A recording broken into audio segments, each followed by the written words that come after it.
Ndugu katika imani, katika watu au waja waliotajwa na Allah subhanahu wa ta'ala katika Qur'an tukufu ni mja aliyetajwa kwa jina Luqman. Mja huyu Allah subhanahu wa ta'ala, kutokamana na umuhimu wa aliyokuwa nayo na yale aliyoyasema na yale aliyoyatamka kumwambia mwanawe katika wasaya kubwa kubwa ambazo zimebeba thamani kubwa katika maisha ya Muislamu, Allah subhanahu wa ta'ala kajalia sura kamili ndani ya Qur'an, ikawa ni kwa jina lake, inaitwa suratul Luqman.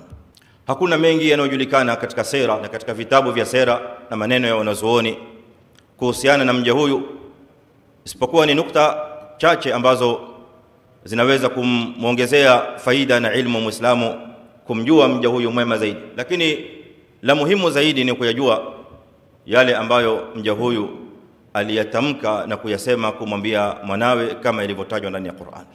Nasaba yake ina ikhtilaf kati ya wanazuoni.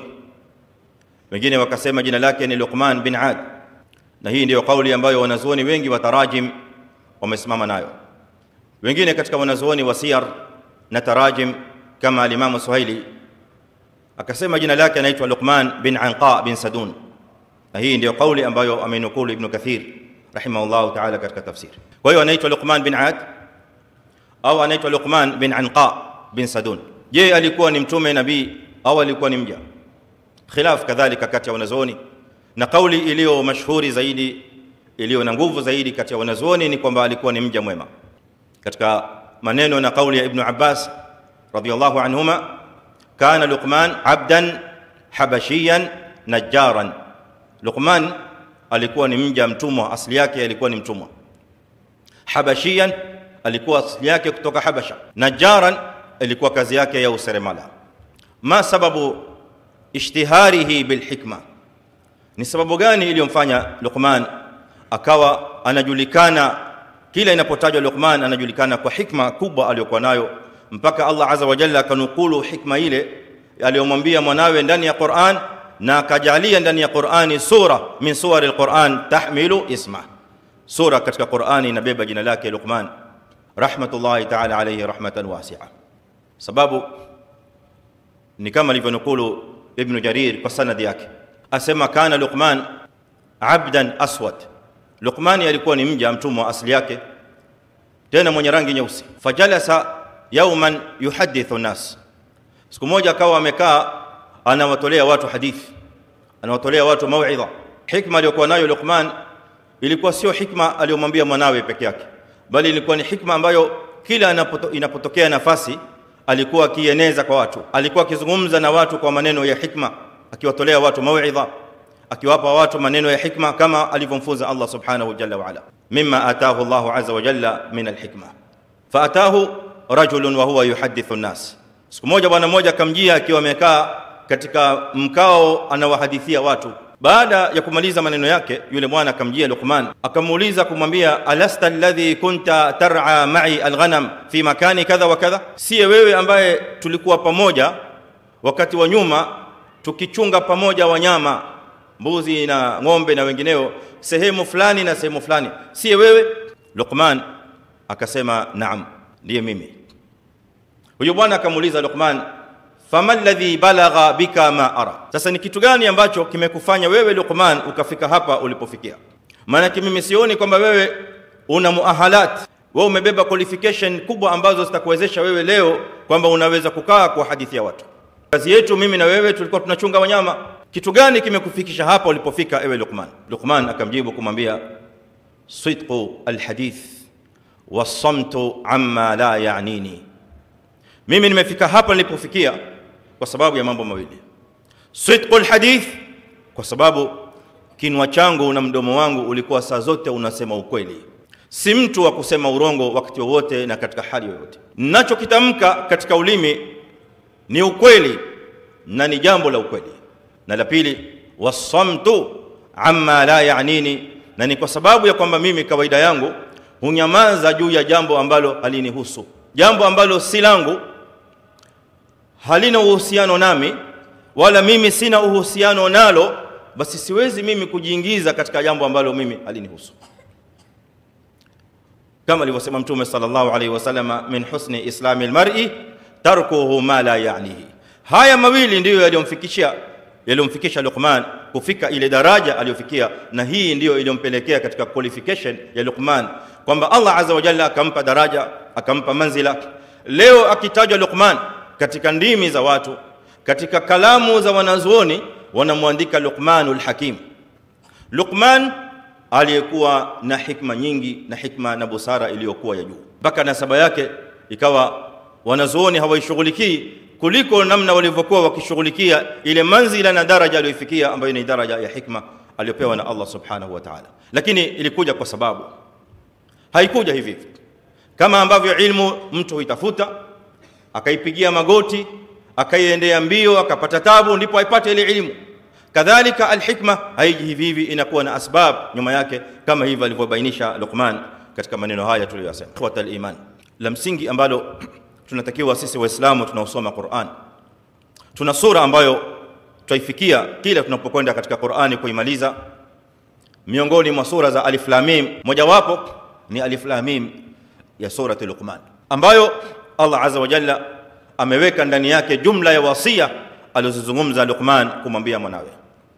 Na hii au haya ambayo yamekuja katika Qur'ani katika sura hii, ikhwatal iman, ndio itakayokuwa kichwa na anwani ya mazungumzo yetu katika khutba hii ya Ijumaa bimashiatillahi ta'ala, na zilizosalia zitafuata katika Ijumaa zinazokuja biidhnillahi ta'ala wa mashiatihi. Wasiyatul ula, wasia wa kwanza alianza nao Luqman katika jumla ya wasia aliyomwambia mwanawe. Na wasia wa Luqman sio haya iliyotajwa ndani ya Qur'ani peke yake. Luqman alikuwa na wasaya zingine ambazo kadhalika zimekuja katika sunna nabawiyya. Ametaja Mtume sallallahu alaihi wasallam baadhi ya wasaya za Luqman. Kadhalika baadhi ya wasaya za Luqman zimenukuliwa katika vitabu vya wanazuoni vya siyar na tarajim. Wakati ukiruhusu tutakuja kuyapitia haya ambayo tumeyataja. Tukianza na Qur'an ambayo ndio asli na msingi wa kwanza. Alwasiyatul ula fi kitabillahi tabaraka wa taala, wa idh qala Luqman libnihi wa huwa ya'idhuhu.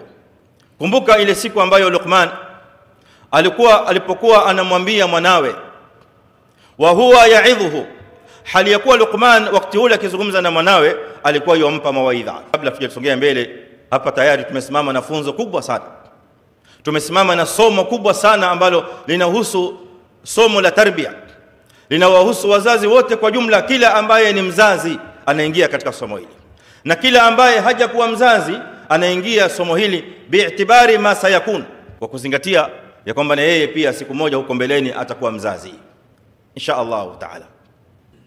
Baba amekaa na mwanawe, amwambia, azungumza naye, lakini mazungumzo yake ni mazungumzo ya kumpa mawaidha. Katika maisha yetu sisi kama wazazi ni hisabu na ni ibra na ni funzo adhimu sana kwetu sisi, kwa hakika ya kwamba mzazi Muislamu na sisi kadhalika, je, tumejiwekea nidhamu, tumejiwekea mfumo wa kwamba kadhalika na sisi twakaa na wana wetu na watoto wetu tukawapa mawaidha kama alivyokuwa Luqman alivyokuwa akifanya na mwanawe, namna alivyotueleza Allah subhanahu wa ta'ala, au kwa mujibu alivyotueleza subhanahu wa ta'ala katika maneno haya.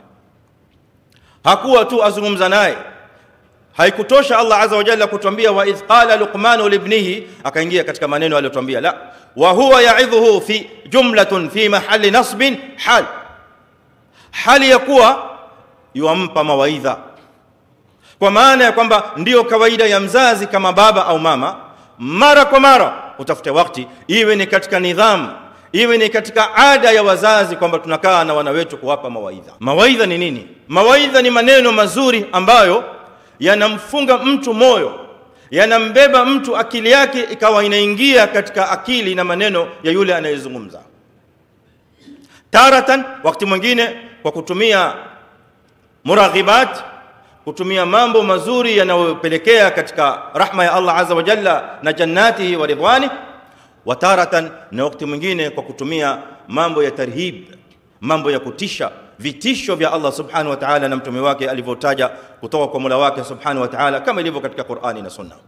Haya ndio mawaidha, na ndio maana utaona katika haya maneno na hizi wasaya ambazo alisema Luqman kumwambia mwanawe ni kama maneno mazuri laini, maneno yaliyo na taathir, maneno yaliyobeba maana kubwa ambayo yanaingia katika moyo moja kwa moja. Wasia wa kwanza Luqman anamwambia mwanawe, ya bunayya, ewe mwanangu, la tushrik billah, simshirikishe Allah subhanahu wa ta'ala, inna shirka la dhulmun adhim. Ndio maana ikawa mawaidha. Ingelikuwa si mawaidha, ingelikuwa ni ahkam. Luqman hakutosheka kumwambia mwanawe ahkam peke yake, wala Allah azza wa jalla hakutueleza kwamba Luqman alikaa na mwanawe kumsimulia na kumweleza ahkam za Kiislamu, ahkam katika dini. Akamwambia mwanawe, ya bunayya, inna shirka muharram, shirki ni haram, imeisha. Sala ni wajib, zaka ni wajiba, wasala wajiba, walhajj wajib liman istata'. Hizi ni ahkam. Lakini Allah azza wa jalla atuambia, wa huwa ya'idhu, ni maneno yaliyobeba maana, maneno yaliyobeba hikma, maneno yaliyobeba ibra, maneno yaliyobeba ta'thir al-ma'nawi wal-hissi alladhi yu'athiru fi qulubi an-nas. Na ndivyo inavyotakiwa iwe namna hii. Da'iya anapozungumza na watu azungumza kwa mau'idha, ud'u ila sabili rabbika bil hikmati wal mau'izati al hasana wajadilhum billati hiya ahsan. Da'iya hasimami mbele watu akawaambia tu hadha halal wa hadha haram, hadha halal wa hadha makruh, hadha yajuz wa hadha ma yajuz, bal yasluku maslaka al mau'idha hatta yu'athira fi an-nas. Anakwenda na uslub, anakwenda na maslaki ya mau'idha ili yale maneno yawe na taathiri kwa watu.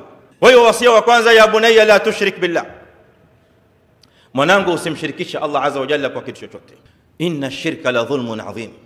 Kwa sababu haya ni mawaidha, wala sio kutoa hikma peke yake, wala sio kutoa hukumu peke yake. Luqman akasongea mbele kumweleza athari, hatari ya kumshirikisha Allah azza wa jalla ni nini. Kamwambia, inna shirka la dhulmun adhim, hakika shirki ni dhulma kubwa sana ambayo mja anaweza kumfanyia Mola wake subhanahu wa ta'ala. Madhambi mengine yote ni dhulma anayoyafanya mja, maasi yote ni dhulma anayoyafanya mja, lakini hakuna dhulma ya maasi inayoshinda dhulma ya shirki. Ndio maana akasema inna shirka la dhulmun adhim. Na maneno haya ndio aliyoyatumia Mtume sallallahu alaihi wasallama kufasiri maneno mengine ya Allah subhanahu wa ta'ala katika Qur'ani, sehemu nyingine iliyokuja. Ilipoteremka aya kwa Mtume sallallahu alaihi wasallam inayosema, alladhina amanu wa lam yalbisu imanahum bidhulmin ulaika lahumul amnu wa hum muhtadun, wale walioamini halafu imani yao haikuchanganyika na dhulma, imani yao haikuingiliana na dhulma ya aina yote, ulaika lahumul amn, hao ndio watakaopata amani siku ya kiyama, watakuwa mbali na moto. Wa hum muhtaduna, na hao ndio walioongoka. Sahaba wa Mtume sallallahu alaihi wasallam, aya hii kuteremka iliwatia huzuni, iliwatia taharuki. Wakaja mbio kwa Mtume sallallahu alaihi wasallam kwa kilio, wakaja kwa Mtume sallallahu alaihi wasallam kwa malalamiko na huzuni kubwa na kilio, ya Rasulullah, wa ayuna lam yadhlim nafsa. Ewe Mtume wa Allah, haya maneno atuambia Allah azza wa jalla, alladhina amanu, wale walioamini, walam yalbisu imanahum bidhulmin, halafu hawajawahi wala hawatowahi kuchanganya imani yao na dhulma, hao ndio watakaopata amani, hao ndio watakaopewa amani ya يوم القيامه. Sasa nani katika sisi ambao lam yadhlim nafsahu, hajaidhulumu nafsi yake? Nani?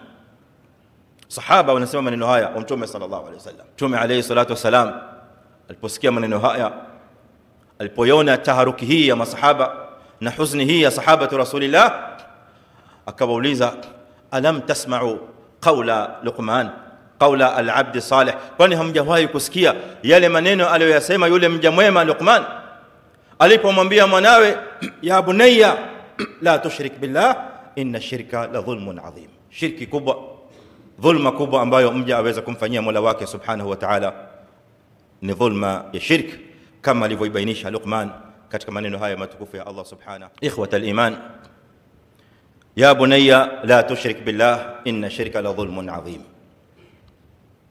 Shirki wengi wetu tunafahamu na tunaielewa kwamba maana yake ni kumshirikisha Allah subhanahu wa ta'ala, lakini kuna maana kubwa ya kwamba Luqman amkumbusha mwanawe mara kwa mara kumpa wasia huu wa adam al-ishrak billahi subhanahu, wa kutomshirikisha Allah subhanahu wa ta'ala kwa kitu chochote. Wasia huu ulikuwa ni wasia mkubwa sana wa Luqman, na ndio maana ameanza nao. Sababu ya kwamba Luqman ameanza na wasia wa adam al-ishrak billah, kwa sababu ya kwamba ndio a'zam wasia, ndio wasia ulio na daraja na mizani ya kubwa zaidi kushinda jambo lingine lolote. Wa huwa aham alwasaya, ndio wasia ulio muhimu zaidi. Wa yanbaghi lilmuslimi an yabdaa bi ahammi almuhimmat, na inampasa muislamu saa zote kuanza kwa lile lililo la muhimu zaidi katika yale yaliyo ya muhimu. Ukumbele mtakuja kusikia kuna wasia wa sala, kuna wasia wa subra, kuna wasia wa muraqabati Allah azza wa jalla, kuna wasia wa birrul walidaini, kuna wasaya mbalimbali.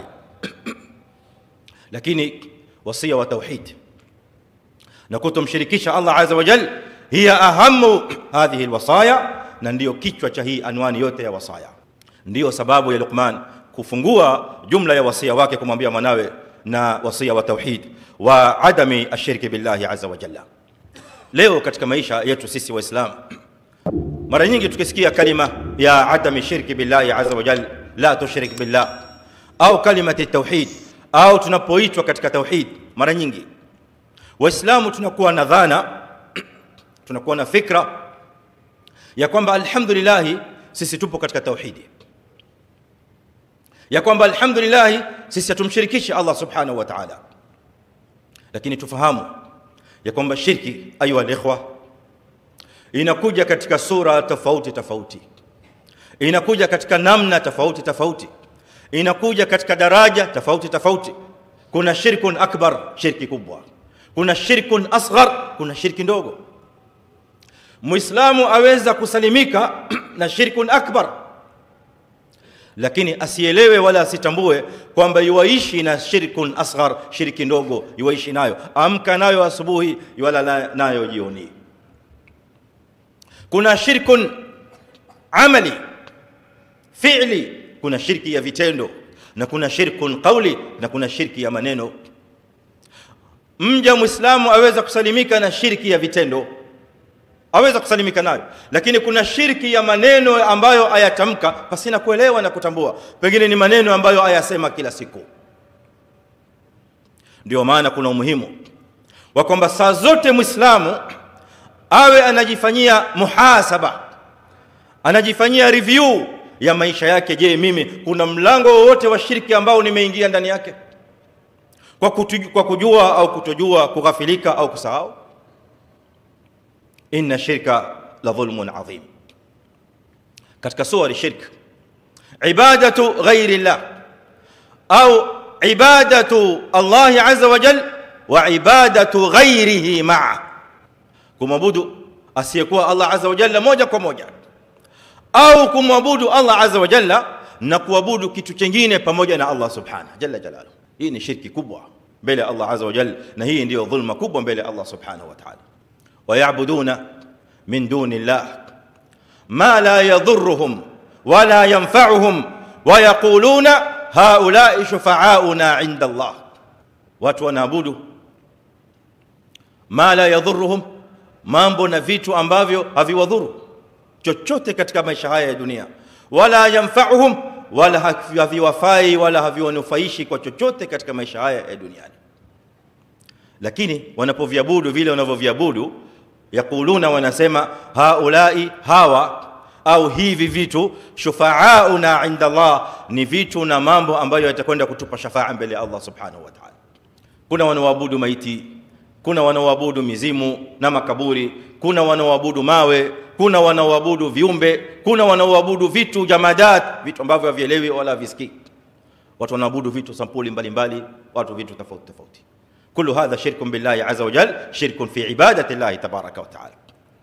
من صور الشرك بالله سبحانه جل وعلا شرك في الدعاء، شرك katika kumuomba Allah subhanahu wa du'a min al-ibada kadhalika, shirki katika kumuomba Allah azza wa jalla. Dua min al-ibada, dua ni katika ibada ya Allah azza wa jalla. Wala tusraf al-ibadat illa lillahi tabaraka wa ta'ala, na ibada zote hazipelekwi isipokuwa kwa Allah subhanahu wa ta'ala. فمن دعا غير الله تبارك وتعالى عز وجل فقد أشرك بالله، anayemuomba yoyote asiyekuwa Allah azza wa jalla, huyo ameingia katika shirku billahi tabaraka wa taala. Waman adallu, Nani aliyepotea zaidi? Mimman yad'u min dunillah, kumshinda yule anayeomba pasina Allah azza wa jalla. Man la yastajibu lahu ila yawm alqiyama, unamuomba yule ambaye hatoweza wala hayupo katika uwezo wa kukuitikia. Ila yawm alqiyama, mpaka siku ya kiyama haiwezi kukuitikia. Lao waomba maiti, muombe maiti mpaka uchoke, hakuna siku maiti atakuitikia dua yako unayoomba. Waomba chochote unachokiomba min dunillah, la yastajibu laka ila yawm alqiyama wa hum an duaihim ghafilun. Na wale wanaoomba zile dua zinazopelekwa kwao, wale wenyewe wako katika ghafla ya zile dua, hawajui watafanya nini. Bali wenyewe wanaoomba kama ni amwat na kama ni wengineo wenyewe wana hisabu yao mbele ya Allah azza wa jalla, hawajui Allah subhanahu wa ta'ala atakwenda kuwafanya nini. Min suwari shirki, katika sura za shirki. Ashirku fi tahlili wa tahrim, shirki katika kuhalalisha na kuharamisha. Kazi ya kuhalalisha katika Uislamu ni kazi ya Allah subhanahu wa ta'ala na kupitia kwa mtume wake Muhammad sallallahu alaihi wasallam. Wanazuoni wananukulu uharamu na uhalali wa mambo kupitia kwa nasi za Qur'ani na nasi za mtume sallallahu alaihi wasallam, ikiwa zipo wazi katika sunna, au kupitia kwa vifaa vya kielimu ambavyo vinachambua hukumu za Kiislamu, ikiwemo qiyas na ijma'i na nyinginezo. Wala wanazuoni hawahalalishi na kuharamisha kutoka kwenye akili zao. Na pindi inapofikia daraja hiyo kwamba Muislamu akaamini kwamba kuna mwanadamu fulani, kuna mja ambaye ana uwezo wa kuhalalisha jambo likawa halali na kuharamisha jambo likawa haramu, hiyo ni shirki. Takhadhu ahbarahum wa ruhbanahum arbaban min dunillah. Ahlul kitab waliopita nyuma, Allah azza wa jalla ametuelezea habari zao ndani ya Qur'an, kama ilivyo katika surati Tauba, ya kwamba ittakhadhu ahbarahum wa ruhbanahum, waliwafanya wale makasisi wao, wale wakubwa wao waliopewa elimu wao, wale wanazuoni wao katika Mayahudi na Manasara, wakawafanya kwamba wao ndio miungu. Akaja mmoja katika ahli kitab kwa mtume sallallahu alaihi wasallam, Abdullah ibn Salam, mwambia ya Rasulullah, hawa wanazuoni wetu katika ahli kitab sisi hatukuwafanya kwamba ni miungu. Mbona Qur'ani, mbona Allah azza wa jalla asema ittakhadhu ahbarahum wa ruhbanahum arbaban? Na yeye alikuwa katika ahli kitab. Allah azza wa jalla akamneemesha na neema ya Uislamu, akamwamini mtume sallallahu alaihi wasallam. Sasa muuliza mtume kwamba sisi tulipokuwa katika ahli kitabi, wale wanazuoni wetu hatukuwafanya miungu. Atakakuelewa nini maana ya arbaban, maana ya miungu nini katika aya hii? Mtume sallallahu alaihi wasallam akamuuliza swali, akamwambia, je, hao wanazuoni wa ahli kitab katika Mayahudi na Manasara, ama kanu yuhalliluna ma harrama Allah, hawakuwa wanahalalisha yale ambayo Allah ameharamisha? Akasema naam. Wa yuharrimuna ma ahallahu Allah, na wanaharamisha yale ambayo Allah amehalalisha? Wakasema naam. Kumwambia sasa hiyo ndio arbaban. Kwa hiyo wao wamechukua daraja ya uungu. Kule mja ukijipa daraja ya kuhalalisha na kuharamisha vile unavyotaka wewe, pasina mwongozo wote wa kielimu, pasina mwongozo wote wa kisheria, pasina mwongozo wote wa nas min kitabillahi azza wa jalla wala min sunnati rasulih sallallahu alaihi wasallam. Hiyo ni sura ya shirki, sura min suwari shirki ayuha alikhwa, adhabhu li ghairi Allah, kuchinja pasina makusudio ya Allah subhanahu wa ta'ala. Kuchinja ni ibada. Muislamu anapoingia katika amalia ya kuchinja, katika kazi ya kuchinja, saa zote unatakiwa uelewe katika maisha yako, wakati wote unapochinja kichinjo na mnyama, uelewe kwamba hii ni ibada. Wala tusraf hadhihi alibada illa lillahi tabaraka wa ta'ala wahdahu. Isitokee wakati wote kama Muislamu wachinja kwa sababu au kwa ajili nyingine yoyote isiyokuwa ya Allah subhanahu wa ta'ala. Qul inna salati wa nusuki wa mahyaya wa mamati lillahi rabbil alamin la sharika lah wa bidhalika umirtu wa ana awwalul muslimin. Inna salati wa nusuki, nusuk miongoni mwa nusuk ni kuchinja, na ibada ya kuchinja inafanywa Allah subhanahu wa ta'ala peke yake. Leo kuna waislamu wanaochinja kwa ajili ya majini. Kuna waislamu wanachinja kwa ajili ya kuondoa ain na macho. Amenunua nyumba yake nzuri, amejenga nyumba yake nzuri, lakini kabla hajaingia aleta kichinjo pale, mbuzi aletwa paka kwenye mlango, achinjwa yule mbuzi pale mlangoni, damu ya mbuzi yule mwagwa pale mlangoni. Shekhe, mbona unafanya mambo haya? Hii inaniondolea ain na hasad. Hadha dhabhu liman? Lillah tabaraka wa taala? Lam yakun lillahi tabaraka wa taala. Mwingine yaoa, kabla ya kuoa akdi nikah mbuzi achinjwa. Mwingine kabla kinunua gari, siku ya kwanza kabla gari lile hajalipanda chinja mbuzi. Tena damu ya mbuzi yamiminwa juu ya gari, mbele paka nyuma paka kwenye matairi, asipate accident. Dhabhu li ghairi Allah tabaraka wa taala, wa dhabhu la yakunu illa lillah subhanahu jalla wa ala. Min suwar shirki ayuha alikhwa, katika shirki kadhalika ambazo zipo katika jamii za Kiislamu, shirkun fil mahabba, shirki katika mahabba. Hakuna mja asiyependa. Maadamu umeumbwa na moyo, maadamu tumeumbwa na hisia, maadamu tumeumbwa na feelings, lazima kila mja atakuwa ana mahabba, ana mapenzi katika moyo wake. Swali linakuja hapa, ma alladhi tuhibbu wa ma miqdaru mahabbatika la? Ni kitu gani unachokipenda na ni kiwango gani cha mapenzi ya kile ukipendacho? Haya maswali mawili, maswali mazito, kwa sababu wapo waja ambao kuna vitu wanavipenda, kuna mtu wanampenda kumshinda Allah subhanahu wa ta'ala. Ikifika daraja hiyo, hiyo ni daraja ya hatari. Hii ni daraja ambayo inakupelekea katika maneno ya Allah azza wa jalla, wa minan nasi man yattakhidhu min duni llahi arbaban andadan yuhibbunahum kahubbillah walladhina amanu ashaddu hubban lillah. Ukifikia daraja ya kwamba kuna mtu au kuna kitu au kuna jambo ambalo walipenda, ashaddu hubban lillahi, ashaddu min hubbika lillahi azza wa jalla, jua uko katika hali ya hatari. Maana wale waliosifiwa katika aya hii hawa ni watu mushrikina. Wa minan nasi man yattakhidhu min duni llahi andada, kuna watu ambao wanachukua masanamu, wanachukua vitu visivyokuwa Allah azza wa jalla andad. كل ما يعبد من دون الله، كل ما جعل مثيلا لله، كل ما جعل نظيرا لله تبارك وتعالى، kila kilichochukuliwa kwamba ni mfano wa Allah subhanahu wa ta'ala. Katika daraja ya Allah azza wa jalla, yuhibbunahum kahubbillah, na wanavipenda vitu hivyo kama wanavyompenda Allah subhanahu wa ta'ala. Shirki. Kwa hiyo tuangalie katika hisia zetu, ma alladhi nuhib, na chochote tunachokipenda daraja yake isizidi daraja ya kumpenda Allah subhanahu wa ta'ala. Jambo ambalo unatakiwa kulipenda zaidi ni kumpenda Allah subhanahu wa ta'ala. Walladhina amanu ashaddu hubban lillah, unayetakiwa kumpenda zaidi huwa Allah subhanahu jalla wa ala. Hakuna chochote ambacho unatakiwa kiwe kinazidi mahabbatak lillahi tabaraka wa ta'ala, ama isipokuwa hivyo itakuwa imani yako ina khalal, imani yako iko katika hali ya matatizo, na inaweza kupelekea kuanguka, kuingia katika hali ambazo zinasikitisha.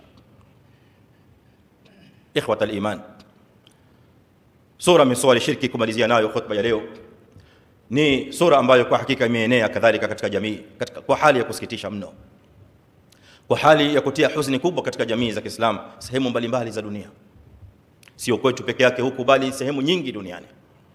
Nayo ni sura ya as-sihr wal kihana, mambo ya uchawi, mambo ya uganga, mambo ya kwenda kuangalia katika ramli, na mambo ya kuangalia mambo ya ghaib na mengineo kama haya.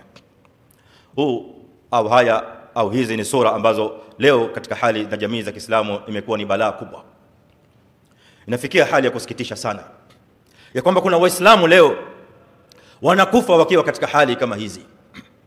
Muislamu aweza kujiiwa na mauti, akaandikiwa mauti hali ya kuwa ametoka kwa mganga, hajapata nafasi ya kuomba tauba kwa Allah subhanahu wa ta'ala, anakufa katika hali ya kuwa mushrik. Au ametoka nyumbani yuenda kwa sahir, au yotoka nyumbani yuenda kwa mganga, au yuenda kwa araf, mwende kuangalia na makuhani na wengineo. Hadithi za Mtume sallallahu alaihi wasallam zipo wazi, aya za Qur'ani zipo wazi kwamba uchawi ni ukafiri, pamoja na kwamba ni shirki. Anayemshirikisha Allah azza wa jalla kupitia kwa uchawi, huyo ni mushrik, kafirun billahi tabaraka wa ta'ala. Aya ipo wazi, watabau ma tatlu shayatinu ala mulki Sulaimana wama kafara Sulaimanu walakinna shayatina kafaru. Sihri ni kufru kwa sarih ya maneno ya Allah subhanahu wa ta'ala. Mtume sallallahu alayhi wasallam naye atuambia fi alhadith alladhi rawahu Ahmad, man ata sahiran au arrafan wa saddaqahu bima qala au bima yaqul, yule atakayekwenda kwa mchawi au atakayekwenda kwa kuhani mwenye kuangalia mambo ya ukuhani, mambo ya ghaib yasiyojulikana, wa saddaqahu bima yaqul, akamsadikisha kwa yale aliyosema, faqad kafara bima unzila ala Muhammadin sallallahu alayhi wasallam. Ukitoka pale huna uislamu wote, uislamu umeuacha pale. Lau mauti yatateremka katika hali hiyo, muislamu atakuwa katika hali gani mbele ya Allah subhanahu wa ta'ala? Mitihani mikubwa leo ipo katika jamii, wake kwa waume, wakubwa kwa wadogo, na wazee na wasiokuwa wazee. Mambo na mitihani inapozidi, imani zinadhoofika. Badala ya imani kusimama imara, watu wanakimbia kwa waganga, watu wanakwenda kwa wachawi. Kina mama anakimbia kwa mchawi, anakwenda kuangalia, hebu angalia mimi kuna nuksi gani ambayo imenizunguka, mbona binti yangu hajaolewa paka leo, hebu angalia, mbona mwanangu hajapata kazi paka leo, amemaliza university leo ni mwaka wa 5 hajaandikiwa, hajapata kazi, hebu angalia katika mambo yako kuna nini. Waganga akdhabun nas, wachawi hum akdhabun nas, ndio waongo wakubwa. Lengo lake ni pato, lengo lake ni uchumi, pate mali. Ndipo pale sasa ukija kama wewe pale ni mjinga, ndio fursa yake yeye kupata chumo na kuendelea kuishi. Na wewe kama Muislam ulipitia hatua kama hii, qad ashrakta bi rabbika tabaraka wa taala wa qad kafarta billahi tabaraka wa taala. Shirk ayuha alikhwa zinapromosha amali zote ambazo Muislamu amezifanya. Wa laqad uhiya ilayka wa ila alladhina min qablika la in ashrakta la yahbatanna amaluk wa la takunanna min alkhasirin.